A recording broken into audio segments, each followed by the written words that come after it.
I'm liking that.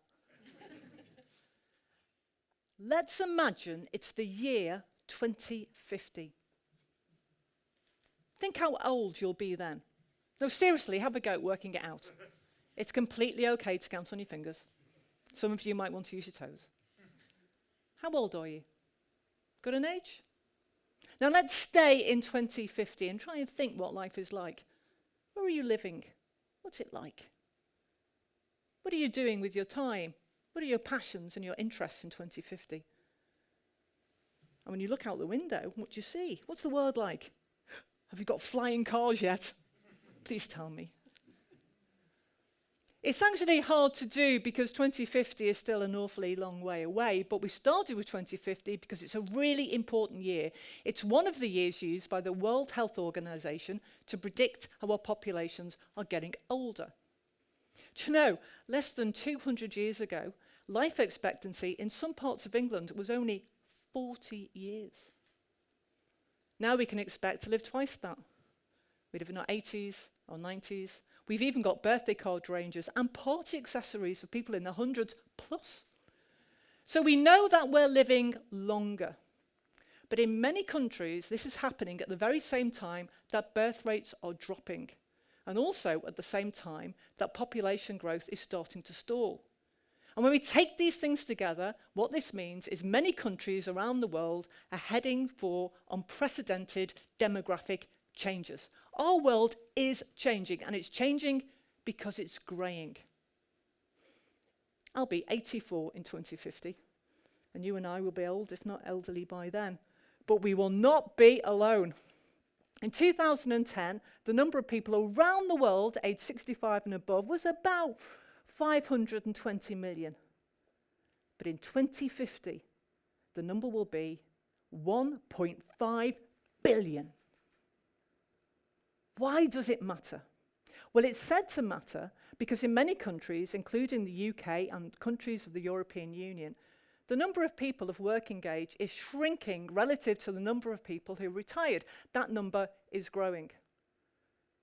In 2006, the number of people in the EU of working age relative to the number of people aged over 65 was about 4 to 1. But that's going to be halved in 2050. In 2050, there will only be 2 people of working age for every 1 person aged 65 and above. Oh, this is causing considerable consternation amongst our policymakers and our politicians. They are panicking. They are panicking about the financial costs and the social implication of you and I being an older demographic, of you and I being an older population. And it's true that changes are going to be needed. When you thought about the life you were going to lead in the future, did you think about care and who will provide it?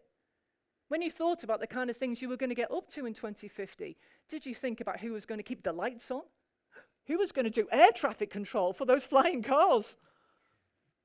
Our politicians have got their hands full, and we do need changes. We need housing that will adapt with our changing needs. We need a transport system that's fit for purpose. No more mind the gap. Education, leisure, work, everything will be touched by an older demographic. But is it useful that the media and our politicians are talking about this as a grey time bomb? Is it helpful when they talk about this as a grey tsunami? I mean, does anything positive come from a grey tsunami? Now, this is where my research comes in. I want to know the effect that this has on our ability to think about age and aging. I want to know what impact this has on our ability to respond positively to demographic changes. Now, research tells us that 2 things happen when we start to think like this. The first one is old people start to be regarded as a threat, a risk, and as a burden. Age becomes a stigmatized identity. None of us want to be old. Prejudice, inequality, discrimination start to set in. People in their 20s start to worry about their wrinkles. People in their 30s start to feel like they haven't reached their life goals. People in their 40s, 50s, and 60s, we start to feel written off. Now, we're encouraged to feel like we can buy our way to youth, that we can exercise our way there.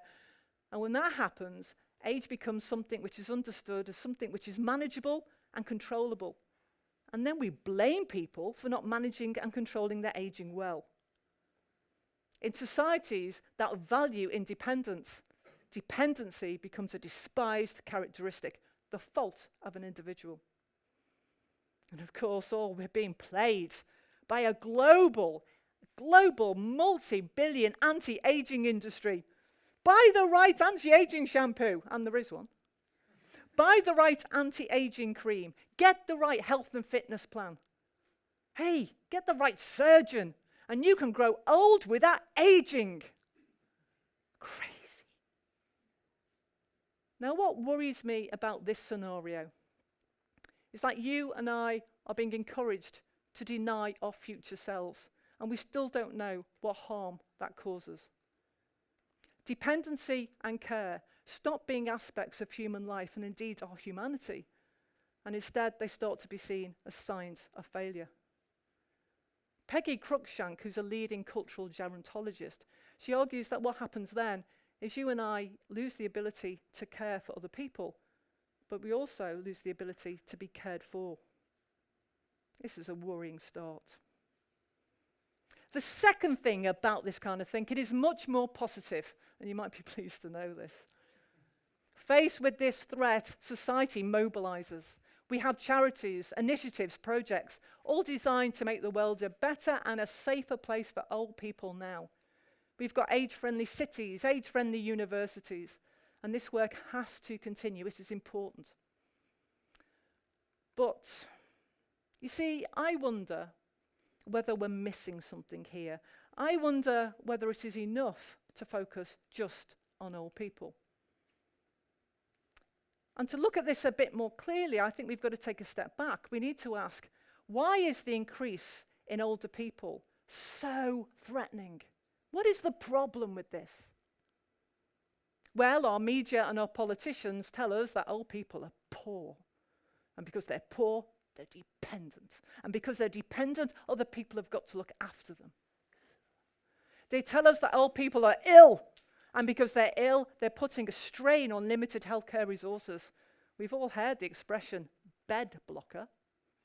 When you imagined yourself in 2050, did you imagine that you might be a bed blocker? They tell us that old people are unproductive. God knows what they do all day. And because they don't produce anything, they're another weight on the back of our hard-working yet stoic taxpayers. Because politicians always like our taxpayers to be hard-working and stoic. Now, some of this is very simplistic. Older people are not unproductive. Think about who does the volunteering work in our society. Think about all the childcare that grandparents provide. It's also wrong to think that old people and taxpayers are these separate groups. Oh, this is going to come as something as a shock, but in many countries, your pension counts as taxable income. I know. Old people are taxpayers too. But are old people ill and are they poor? Now, this is shaming. Research done by the Centre of Aging Better found that old people are overrepresented in the numbers of people living in poverty in the United Kingdom. In the 1980s, the UK had the lowest number of old people living in poverty in the whole of Western Europe. Since then, we have risen up a league table of shame, and now we are at the top. 1 in 10 of our old people now are living in substandard housing. And we hear all the time of the number of old people who are depending on food banks. Why? It's a state pension. It's not enough. The benefits that supplement the state pension, they're not enough. Just moving on to the state pension is in itself a significant poverty risk. And this has a massive impact on our health. When people talk about us living longer, the question we should ask is how many of those years are going to be spent being fit and healthy and mobile, doing the kind of things that we imagined that we might want to do in our old life.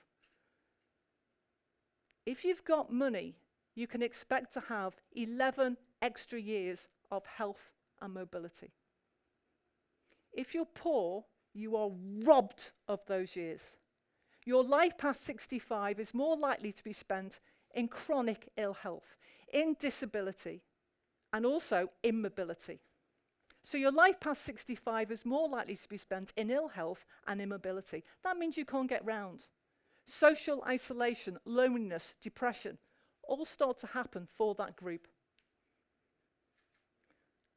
Surely a reasonable solution would be to have a proper pension. Not a pension that we can exist on, but a pension that we can live on. No, not even that. A pension that we can flourish on, that we can develop on. Now you might think we can't afford that because that's what we've been told time and time again. But can we afford this? Can we afford the health costs of this? And isn't it more humane to give people a long life of health? But of course, this isn't just about pensions. You could have worked that out yourself. When we look closely at the number of people who are poor, we find that it's women who are hardest hit. Older women who are poor now have faced a lifetime of inequality and discrimination. They have faced no work, part-time work, poorly rewarded work. They have faced unequal pay, the gender pay gap. They have faced a glass ceiling. They have carried the weight of childcare and the care of elderly relatives. They've faced it all, as well as the burden of domestic labour. What that research tells us is that inequalities now are going to cast a long and bitter shadow over women's future lives.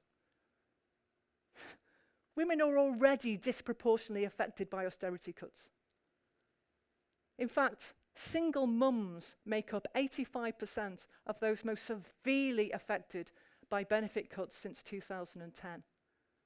What kind of life are they going to have in 2050? What kind of old life can they even start to imagine? Now, what this tells us is poverty is something which accumulates through the life course, and it bites us most fiercely when we are old. And what this tells us too is that this is more about persistent inequalities than it ever is about old people, than it ever is about the number of old people. Can you imagine if we tackled those inequalities? Can you imagine if we threw our resources to closing the gender pay gap, to paying a living wage that's above inflation, to having a pension that is meaningful and fit for purpose? Can you imagine if we got rid of 0-hour contracts? Can you imagine if we had a society where we treated each other with equality and with kindness? Can you imagine that? Now, I started by asking you to imagine yourself in 2050, and now I want you to imagine yourself as agents of change. I want you to think what you can do to make the future a bright one. Don't forget, it's you and me in the future. This is you and me in 2050. So what can we do? Well, I think we can start by stopping. We can stop ridiculing age. We can stop talking about senior moments. We can stop talking about the big... We can be brave. We can say, I am 50. We can say these words.